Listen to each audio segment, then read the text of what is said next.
Liz Cheney, immediately prior to being booted out of Republican leadership, gave one last speech that none of the people she was trying to convince of their sort of ethical duties to be normal, old school, horrendous Republicans would even hear it because they walked out of the room.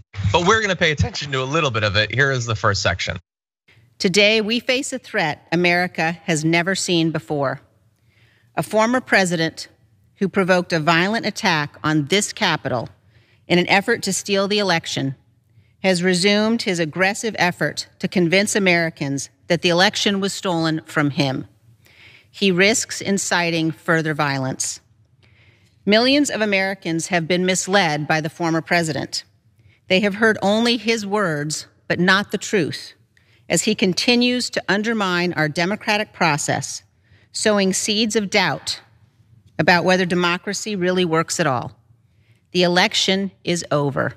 That is the rule of law. That is our constitutional process. Those who refuse to accept the rulings of our courts are at war with the Constitution. Okay, so she is awful and a monster, but there she's just stating facts. That's all that she's doing. And yet, because she's stating facts that are inconvenient to them cognitively, they trust the sentient pillow guy way more. The guy who says that like Trump's gonna become president in October or whatever. They trust that BS more than her just saying, by the way, all these judges, Trump judges, they said that there was nothing to what he was saying. Like, and you can't just overturn an election because you don't like it. That's all she's saying right there, JR. That's all she's saying, and that's all anyone else has ever said. But those are now Democratic lib talking points. That's that's the line that's being run from people that are from outside groups that are part of this to people that are right within it. The very people who voted her out.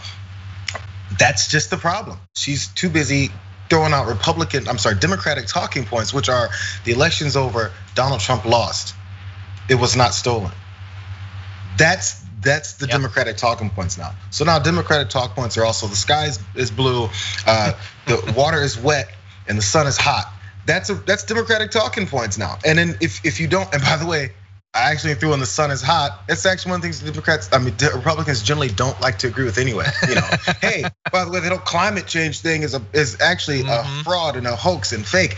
Everything that they don't know that is politically inconvenient for them to accept is just a lie.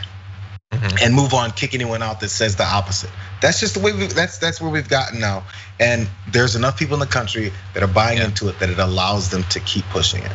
Yeah, and like the whole country is all like terrified about cancel culture or whatever. Like I find this more worrying. This like the development of these incredibly dogmatic, aspirational, tell me what I want to hear cults. Which like, okay, when it's an entire political party, that's the scariest form. But there's tons of these in the media. People who believe these insane things and just want to hear it over and over again and react like viciously when their bubbles are burst. And that is the Republican base. And because it's the Republican base, it's the Republican party as well. Anybody who wants to remain as a politician, like if you speak out against it now, you're probably gonna be kicked out. By the way, she's kicked out of her position. Like they didn't want to censure Marjorie Greene for saying Pelosi should be shot in the head, among other things. Matt Gaetz, for all of the what's been revealed about him, or at least alleged, doesn't bother them at all. Madison Cawthorn, I mean, he lied about being left to die in his accident. He lied about going to the Naval Academy. He lied about training for the Special Olympics. All these lies. Oh, and then also all the sexual harassment allegations. No, that doesn't bother them at all. But Liz Cheney said Biden won. Biden's in the White House. Like it seems like a not that inconsequential of a lie from your point of view when Biden is definitely president.